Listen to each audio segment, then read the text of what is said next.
Steve, I don't think anybody could have predicted that these people would take an airplane and slam it into the World Trade Center, take another one and slam it into the Pentagon. Nobody in our government, at least, and I don't think the prior government could envision flying airplanes into buildings at such a massive scale. But that turns out not to be true. U.S. military planners did envision and practice those very scenarios. As reported by USA Today, North American Aerospace Defense Command, NORAD, conducted exercises with fighter jets, simulating hijacked planes flown into the World Trade Center in the 2 years before the attacks. Pentagon planners also envisioned the attack on the Pentagon 5 months before it happened. According to this April 2001 Pentagon email, Air Force officials wanted a war game, having a terrorist group hijack a commercial airline and fly it into the Pentagon. The idea was to check response times to launch fighter jets. But according to the Pentagon email, the plan was ultimately rejected by senior Pentagon officials as too unrealistic. One of the drills executed prior to September 11th was called Amalgam Virgo. It was conducted in the beginning of June 2001 and simulated a series of successful terrorist attacks.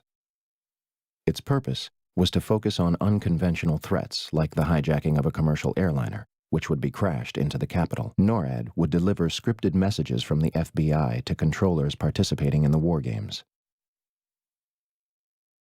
And guess who was on the proposal's cover? Osama bin Laden. The second part of the exercise, which was planned before 9/11 but not executed until 2002, involved 2 Delta planes with actual pilots on the flight deck. FBI agents hijacked the planes and diverted them to secure locations. The FBI claims it has no records regarding this exercise. In fact, multiple war games were underway on 9/11 itself. September 11th was day 2 of Vigilant Guardian, an exercise staged by the Joint Chiefs of Staff and NORAD, which simulated hijacked planes in the northeastern United States. It did so by placing inputs onto the screens of military controllers at the Northeast Air Defense Sector in Rome, New York, known as NEADS. As the attacks unfolded, controllers at NEADS thought that what they were watching was all part of an exercise. Okay, guys, listen up.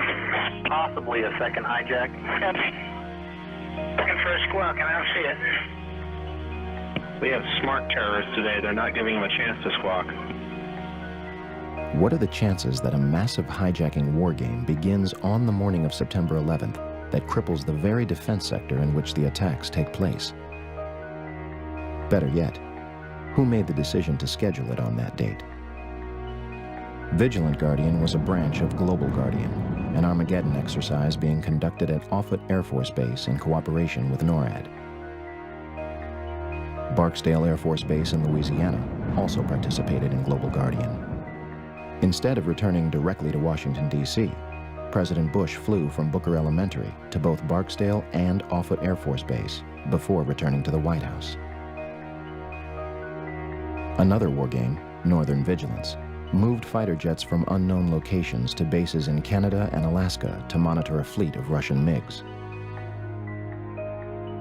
3 F-16s from Andrews Air Force Base, located just 15 miles from the Pentagon,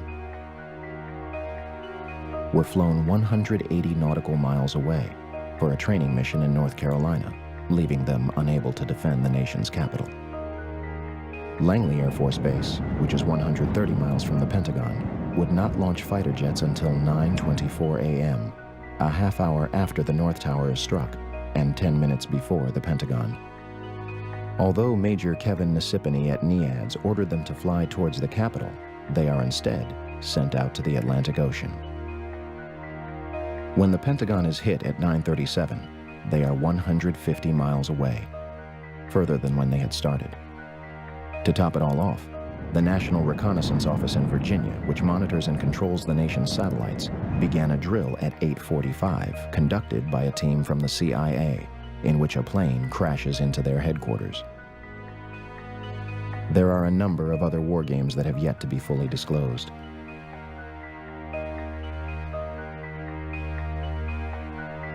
So, let's review. On the morning of 9/11, the United States military is conducting war games in which fighter jets are flown out of the country, planes are crashed into buildings, and hijacked planes go in and out of radar, leaving military controllers confused regarding whether the events were real or an exercise. What a coincidence.